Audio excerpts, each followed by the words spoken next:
And I have been an active member of the left community for several years prior to the year about 2019, 2018, when the tides began to turn and I started to see the ways that the fallacy of the left that I was participating in began to show its true colors, and the politics of the moment and the politics of the movement that I had been a part of began to shatter around me and fall apart. And it was especially bad for my children, for my family, and the way that the winds were blowing politically. I saw that it was going to be bad for me also. I should start by saying that I'm the Rumble Right Dad, and I began this channel in order to try to help fathers rumble right for their kids, to fight for their families, and to fight for a future of fatherhood in America. If this is of a benefit to anyone, I would really love it if you could like and subscribe, share the channel so that I can grow into using some of the tactics that have been so fruitful for us as a family to benefit those in this YouTube community. So thank you for your support. I started off beginning to know Jesus as a young man about 18 years ago. But prior to that, I was raised in a secular, classically liberal household where we believed that the liberal values of freedom and liberty were of the utmost good. We were not believers. We were not Christians in any way. There was no form of prayer in our household. There was no way for us to orient to a standard other than politics and what liberalism or classic liberalism brought to bear on our lives. So I met my wife and her family at about age 28, and I was exposed to more conservative values, more conservative beliefs. And we ultimately had friendships with many people in the church who were both politically liberal and politically conservative. But I always found myself fighting for the liberal side of things. I actually sort of marched in a pro marijuana march when I was like 21 years old. I tried to fight against the Iraq war when that came about early in that process, was always an advocate for peace and for general ideals of freedom, which I thought happened on the left, which I thought happened in the Liberal Party. Hi, welcome. Is it Nand Hini? I probably mispronounced that, but welcome. Thank you for coming. And you got a V afterwards. That could be five Roman numerals. So liberalism was the going rate.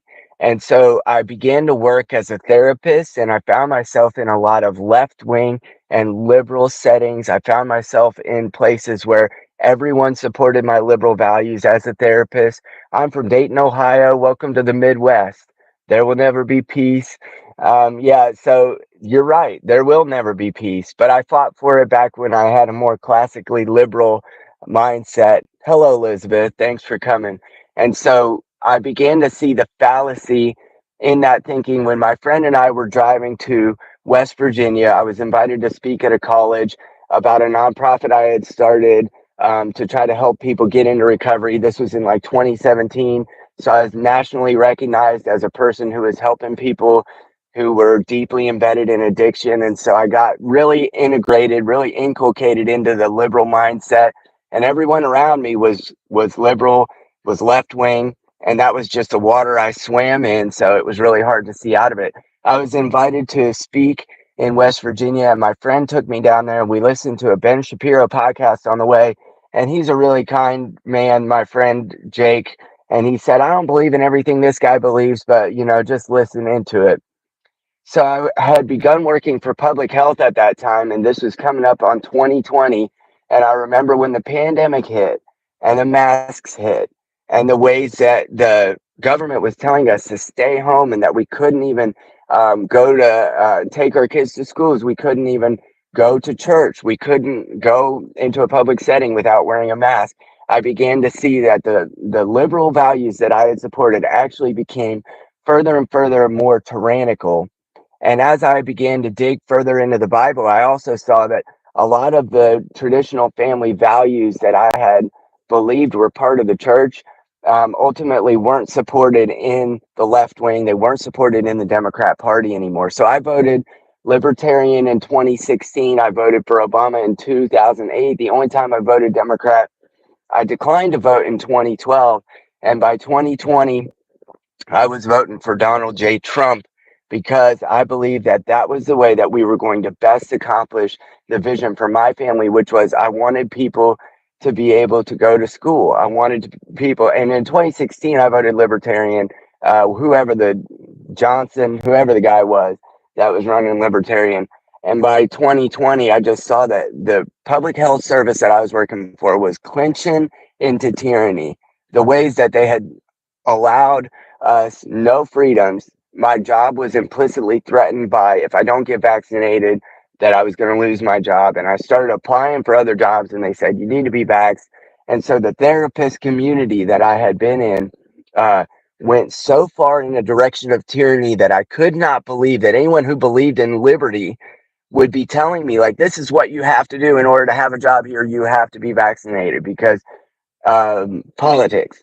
And then, of course, came the therapeutic modality of how to treat gender dysphoria, which came up. I've been a therapist for 12 years. That came about in the last 4 or 5 years. And so that tells you how new it is. And all of a sudden, it is a grenade that has been dropped on so much of our industry. There's so many institutional fragmentations and horrible, horrible practices that are really hurting people. And so the value set that I brought into it was I want to help people. I want to do the best I can. But then I also started raising a family. And as I saw what was happening, where my son, who is a generic great white male, was going to be told that he was toxic, was going to be told that there were many parts of him that were not invited to the party. He wouldn't be invited to the table if this continued. And I just could not support any party or system that was going to tell my son that he doesn't get a seat at the table because of an immutable characteristic that he has no ability to help. He has no ability to help that. But I was voting for a party in 2008 that was going to tell my son that he's left out of the circle. And by the way, you're toxic. Go home. Go home. You're toxic. That is unacceptable. And if you have any desire to wonder why the Democrats have lost so many of the male vote, it is because you've told us for so long that we don't belong. And me as a therapist and as like a recovery advocate in the recovery community, as soon as I espouse my value set as turning to Republican Party, turning towards conservatism, I was uninvited from the party. I was uninvited from any of the advocacy groups, any of the ways that we might be able to help people in the public sphere to get sober, to stay away from drugs, to hurt the cartels. I was uninvited whether I wanted to do good or not. My political views meant I was a pariah. I needed to go into the margins. And that is the type of tyranny that is the precise opposite of classical liberalism that this country was founded on. And it just became a religious sect of liberalism. It just became a left wing religiosity. And so I turned towards conservative values and eventually began door knocking and doing hard work for Republican candidates because I believe my state needed it. And frankly, Ohio really did need it. And since we've come around to more of those types of politics, Ohio has been a more stable, safe place to raise a family because the economy is better, there's less regulation, there are better homes available, there's more abundance for kids, for families, and that is largely because of the way that it's been tilted towards the right. And so I'm a therapist who doesn't believe half of what therapists are taught in schools. I've been unironically forced to do reviews on the work of people like Darwin and people like Marx, told that that is what I should believe, that is what I should espouse, that is what I should teach as a psychologist, as a therapist. It is an absolute garbage heap. And I refuse to tell my clients untruth. I refuse to lie to them. And that's part of the reason why I've been chased from multiple jobs this last 18 months. I've been chased from several jobs because I won't lie. I won't lie to my client and tell them that this ideology is good for you. Yeah, go ahead. Freak out about the political sphere. Freak out about whether somebody's not going with your coup de grace of what you believe your political system is. That isn't an affront to you. It's not triggering you. That's just typical human relations. And so I won't lie to my clients in order to tell them that, like, yeah, you should definitely go left. If you don't go left, you don't deserve, everybody's triggering you and you deserve that imposition to hurt your life. It's not worth it. The left has left me ultimately, but I guess truthfully, I was never a real believer. I was never really on the left because ultimately I don't believe that they knew what classical liberty was all along, because if they had, they would have room at the table for alternative views. But as a therapist, every table I sit at, I'm not allowed to have alternative views. I certainly couldn't say that anything resembling the Bible was the truth. I couldn't tell or request that my clients ever pray. Those are things that they're just not allowed on the left. You find me a Democrat candidate that says that they're a believer. Find me a Democrat candidate that espouses the same type of ideology that's in the Bible. They couldn't do it.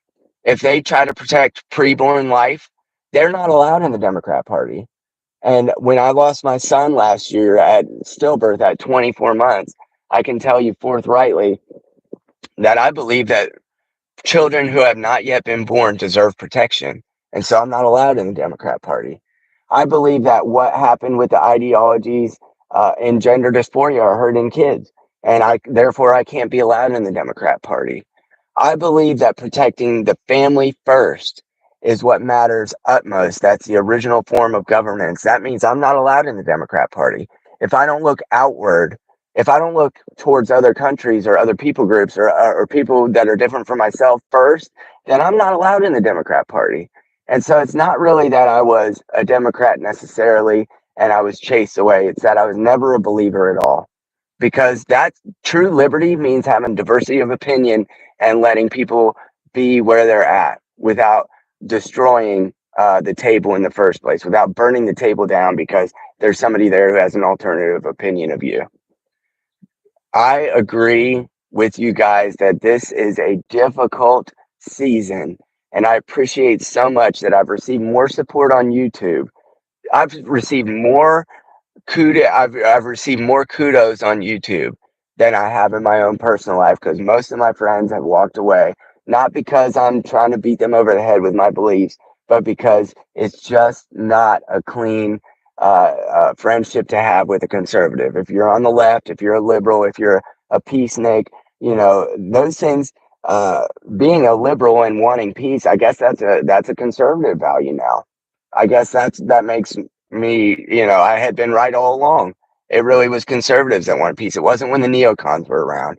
That George Dubs, he was not my friend back in those days. But I find myself comfortably on the right because I know that they're not perfect. A lot of them are not even good at governing. However, they will do their utmost to try to protect the family first, because the heat map for care and concern among conservatives is based close to home. The heat map for care and concern among liberals is far away. And I may have not had a home to protect 12 years ago when I was voting for Barack Obama, but I do today. Actually, it was 16 years ago. When I voted for Obama in 2008, I didn't have a home to protect. I do now. I have a family and a wife and great concern for protecting them. And that's why I turned to conservatism. And that's why I will continue to fight for conservative candidates, because I cannot allow the concern to be forthwith for another people group before it comes to my own personal community, the people that I love the most. So thank you for the support. If I can at all be a service to you to try to promote a future of fatherhood in America, please like and subscribe. And I appreciate so much everyone for watching. Have a great one.